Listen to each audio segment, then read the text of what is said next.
Hello friends, welcome to our YouTube channel. Today we will discuss about economic viability of PNP candidates. So, let's get started. Immigration, Refugees and Citizenship Canada has updated its processing instructions to clarify how it evaluates an applicant's capacity to become economically established under the Provincial Nominee Program. The PNP is the primary entry point for economic immigrants to Canada.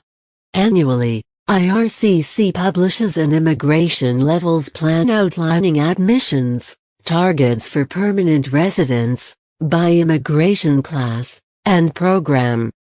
The plan anticipates 105,000 new permanent residents through the PNP in 2023. According to the Immigration and Refugee Protection Regulations, a candidate must meet certain requirements to be eligible for provincial nomination. The candidate must be able to establish themselves economically in Canada. The candidate should be named in a nomination certificate issued by a province or territory's government. The candidate should intend to reside in the nominating province or territory. If a PNP applicant meets the stated economic criteria, his or her spouse and minor children may also be eligible for permanent residency. So, now we discuss some important points or aspects. Number 1. Financially established. When IRCC states that a candidate must be able to establish themselves economically, this means the candidate must be able to financially support themselves and any eligible dependents. Obtaining a provincial nomination is typically regarded as sufficient evidence of this ability, as PNP applications contain many of the same details and eligibility requirements as an application for permanent residence to IRCC, despite the fact that they are two separate applications. In cases where an immigration officer has doubts about a candidate's capacity to establish themselves economically, they may need to look beyond the provincial nomination and consider additional factors.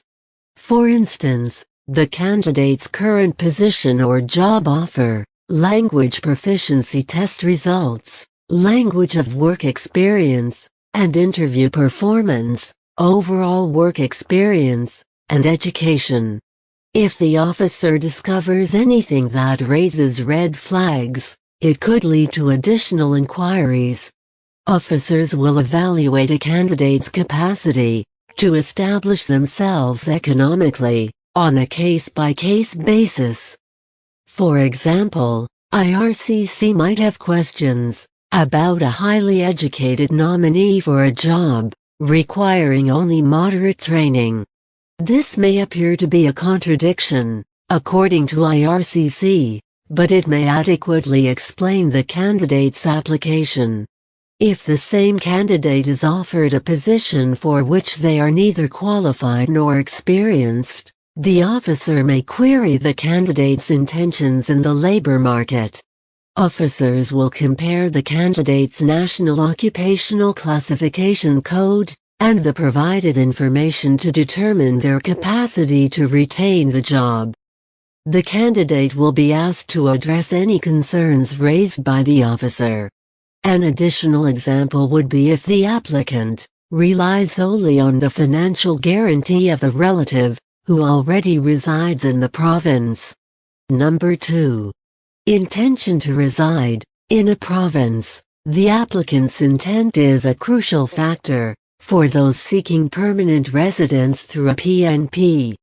Before issuing a permanent resident visa, the immigration officer must be convinced that the applicant intends to reside in the nominating province or territory. Prior to designating a candidate, the province or territory will evaluate this. Nonetheless, when IRCC has a reason to doubt a candidate's intent to reside, they will permit the candidate to resolve their concerns. This is in accordance with procedural equitable principles. Number 3. The expansion of the PNP. Immigration is a shared responsibility between the federal and provincial administrations in Canada.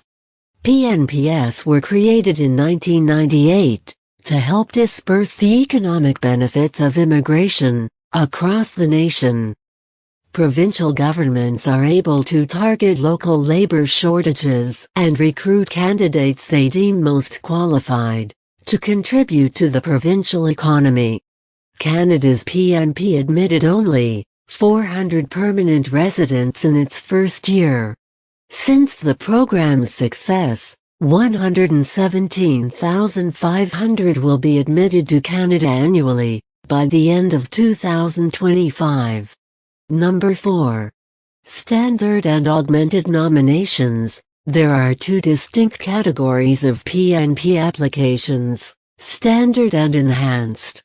Candidates register directly through a PNP stream that is not aligned with express entry for a base nomination. If a candidate is approved, they must submit their provincial nomination certificate, along with their permanent residence application, to IRCC. Enhanced nomination occurs when express entry candidates receive a provincial government nomination to register through an express entry aligned PNP stream. Provincial governments can view the profiles of express entry candidates, even if they did not register for the PNP, because their profiles are visible in the federal pool. They may extend an invitation to apply for a PNP to a candidate they deem well suited to establish themselves economically in the province. The Canadian Experience Class, the Federal Skilled Worker Program, and the Federal Skilled Trades Program are administered by Express Entry, which is a system for managing applications. The candidates for these programs are evaluated using the comprehensive ranking system and granted points based on language proficiency, education, work experience, and other human capital factors. Those with the highest scores are most likely to be invited to submit a permanent residence application. If a candidate is invited to register for a provincial nomination and subsequently has their application approved, they will receive an enhanced nomination and 600 additional CRS points. These factors significantly increase the likelihood that a candidate will be invited to register for permanent residence.